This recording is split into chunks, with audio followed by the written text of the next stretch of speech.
Ok, donc là, ce qu'on va aller voir, c'est l'arborescence du système et principalement l'explorateur de fichiers. Donc, on repart dans le gestionnaire des tâches. On va aller dans Détails pour avoir plus de détails sur notre processus. Et là, on va retrouver Explorer.exe. Donc, Explorer.exe, c'est un processus qui permet d'afficher tout ce qu'on a sur le bureau. Donc, votre bureau, votre fond d'écran, vos icônes, et aussi d'explorer les fichiers. D'accord? Quand vous ouvrez un dossier et que vous pouvez naviguer pour aller de dossier en dossier, c'est ce processus-là, donc ce programme-là, qui est en exécution. Donc, ce qu'on va faire, c'est que la première des choses, c'est que je vais vous montrer qu'on peut l'arrêter. Donc, si je fais un clic droit et que je fais fin de tâche, j'arrête le processus, boum, je perds tout. J'ai plus d'écran, j'ai plus de menu, j'ai plus d'icône, j'ai rien du tout. Ok. Donc, ce que je vais faire ici, c'est faire exécuter une nouvelle tâche. Je vais taper Explorer.exe. Ok. Et hop, on récupère notre bureau et notre menu démarrer. Ok. Donc, il faut comprendre que ce processus, il est très important pour la navigation du système. Votre système démarre, vous mettez votre mot de passe et c'est le premier programme dans lequel on est en fait. On s'en rend pas compte, mais on y est. Ensuite, ce qu'on va voir, c'est où est-ce qu'il est situé ce programme. Comment ça se fait qu'il s'exécute et où est-ce qu'il est. Donc on va faire un clic droit, propriété, et là on va avoir emplacement. Ok. Donc il est dans C Windows. Très bien, ok. Donc je fais OK. Et là je vais utiliser un autre raccourci qui est la touche Windows E pour Explorer. Donc on va ouvrir un autre explorateur de fichiers. On va reprendre le gestionnaire de tâches et donc on va se rendre dans Processus. Et on voit ici, voilà, qu'on a un explorateur de fichiers qu'on vient d'ouvrir et qu'on est dans ce processus-là. On va se rendre de nouveau sur notre explorateur, on va le mettre en grand écran, on va aller sur ce PC qui représente notre ordinateur au complet. Ici, on va avoir les périphériques et les lecteurs qui sont connectés à notre machine, notre disque dur C, par défaut il se nomme comme ça.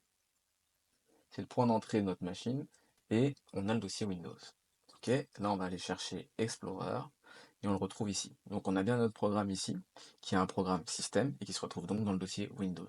Le dossier Windows contient que des informations concernant le système et globalement on ne fait pas de modification là-dedans.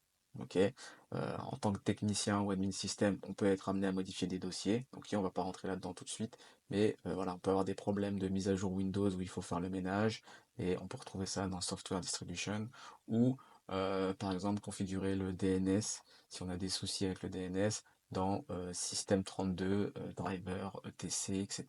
Bon, on va pas rentrer là-dedans, c'est pas le sujet, mais voilà, en règle générale, on fait pas de modification là-dedans. Ensuite, on va passer à afficher tous les dossiers qu'il y a dans notre disque dur en fait. Donc, on va aller dans Afficher, Afficher, et afficher les éléments masqués. Donc, on se retrouve avec ces dossiers, ok, et on va voir un peu à quoi ils correspondent. Donc, ici, on a programme et programme x86. Donc ces deux dossiers correspondent aux dossiers qui vont contenir les programmes que vous allez installer. Ok. Donc, quand vous allez, par exemple, on va le faire tout de suite, on va lancer Edge, on va télécharger Google Chrome Downloads. Là, on va aller sur télécharger Chrome. Ok, télécharger Chrome. Donc pour l'instant, ça se télécharge. On va se rendre ici dans Programme pour le moment. On voit que pour l'instant, j'ai rien du tout. J'ai rien qui est lié à Chrome, j'ai pas de Google, j'ai rien du tout. Ok. Je retourne dans mon navigateur. Je vois que le document a été téléchargé. Je vais dans Téléchargement. Je l'exécute. Je l'installe. Je mets oui. Donc voilà, ça a été installé. Ok. Il n'y a pas eu grand chose à faire à part double-cliquer sur oui. Et je retourne dans mon dossier programme. Et voilà, je me retrouve avec un dossier Google. Si je vais dedans, voilà, Chrome, application, et je me retrouve avec ce que l'application en elle-même, donc c'est ce raccourci en fait que vous allez avoir sur le bureau, et d'autres dossiers. Ok. Donc on revient sur le dossier programme, disk local C. Quand on revient à ce niveau-là, on remarque quand même qu'on a deux dossiers programmes, dont un qui se nomme x86. Donc c'est exactement la même chose. Et c'est ici qu'on va installer les programmes. Par contre, le dossier x86 concernait des programmes un peu anciens qui tournent sur une architecture 32 bits qui ont besoin d'être compatibles avec Windows 10 tout de même, et donc ils vont venir s'installer là-dedans. Mais en règle générale, quand vous allez installer votre programme, vous allez avoir l'emplacement de l'installation, et vous serez capable donc de déterminer s'il est dans Programme ou Programme x86. Mais en règle générale, tout ce qui est récent aujourd'hui, c'est du x64, donc c'est dans le dossier Programme. Ensuite, on va avoir le dossier Programme Data. Ok. Donc le dossier Programme Data, ça concerne des fichiers de configuration de programmes que vous avez installés qui vont être partagés entre tous les utilisateurs. Donc pareil, en règle générale, vous n'allez pas à venir là-dedans. Potentiellement, si vous avez besoin, encore une fois, en tant que technicien, c'est possible de devoir aller là-dedans, mais c'est très rare, encore une fois. Ok. Ensuite, on a un des dossiers principaux. Alors attendez, avant on a perflog. Bon, il est vide, on peut pas y accéder. Voilà, c'est pas très important. Jamais eu à l'utiliser. On a le dossier utilisateur par contre.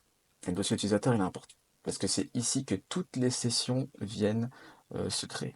D'accord. Donc, on a un dossier default, un dossier public et mon dossier actuel. Le dossier default, en fait, c'est tout simplement un moule. Au moment où je vais vouloir créer un nouveau profil, bon, bah, Windows va se baser sur ce dossier default pour créer le nouveau profil. Et on se retrouve avec la même structure qu'on va retrouver dans le dossier Salazar qu'on va voir juste après. Donc, tous les utilisateurs, les nouveaux utilisateurs, auront cette structure de dossier-là. D'accord. Je reviens en arrière. Public. Donc le dossier public, il contient des dossiers, des configurations qu'on veut partager entre tous les utilisateurs. Donc si je veux, j'ai 3 sessions sur mon ordinateur, j'ai 3 personnes qui s'y connectent, et que je souhaite que les utilisateurs qui ont une nouvelle session euh, aient tous le même icône sur le bureau ou le même dossier, je viendrai le placer ici. Ok. Donc là, vous cliquez sur votre session.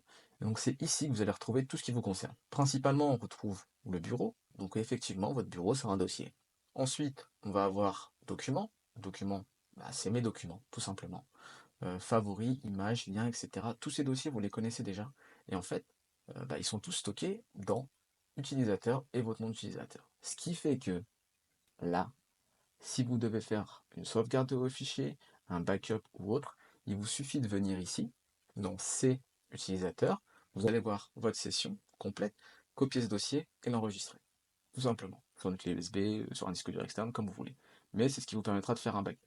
C'est un backup assez large, parce qu'en fait ça prend tout ce qu'il y a sur votre ordinateur, mais au moins vous êtes sûr d'avoir aucun problème. Il y a le dossier aussi AppData qui est important, parce que le dossier AppData concerne les fichiers de configuration des applications que vous avez installées, mais qui vous concernent vous. Exemple, vous allez utiliser Chrome, tout ce qui concerne le cache, vos enregistrements de mots de passe dans le navigateur, vos raccourcis, etc., vont être stockés là-dedans. Parce que c'est un programme qui va être potentiellement partagé par tout le monde, mais il y a des choses qui vous concernent. Et c'est ce dossier AppData qui contient tout ce genre de fichiers. Et ce, peu importe l'application. D'accord. On a 3 dossiers, local, local low, roaming. Local low, pas très important. Local, tous les fichiers de configuration dont je viens de vous parler, ils se retrouveront dans ce dossier-là. Donc, pareil, c'est important d'aller jeter un œil quand on veut dépanner ou autre, qu'on veut faire un backup ou autre. Parce qu'en règle générale, on copie pas tout le dossier de l'utilisateur parce qu'il peut être énorme, hein, au bout de plusieurs mois, plusieurs années d'utilisation, il peut être très très gros, mais on vient récupérer potentiellement les favoris de Google, de Firefox, certaines configurations qui peuvent être liées aussi à Outlook, hein, comme les PST, etc., etc. Donc je vais pas rentrer dans le détail non plus. Et plus pour la partie tech, peut-être que je ferai une vidéo là-dessus. Mais voilà. AppData, c'est un dossier important qu'il faut connaître. Et ensuite, on a roaming. Roaming, ça contient à peu près la même chose que ce qu'il y a dans local.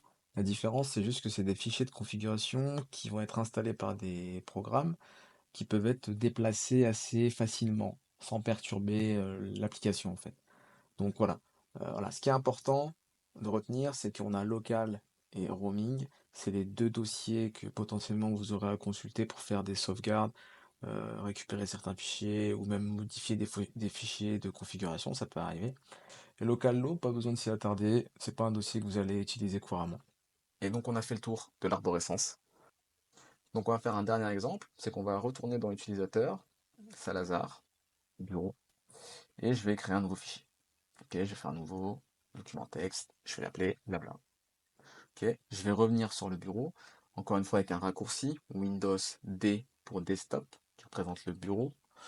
Et donc je vais faire un clic droit, affichage, et afficher les éléments du bureau pour voir si j'ai bien récupéré mon fichier. Et on le retrouve ici, blabla. Parce que ça, comme je vous l'ai dit, ça peut être des raccourcis qui sont partagés entre tout le monde, et ça se trouve dans utilisateur, public, bureau public, et on les retrouve ici. Mais c'est pas seulement la seule façon de naviguer sur le système, il y a aussi la partie terminale, et on verra ça dans la prochaine vidéo.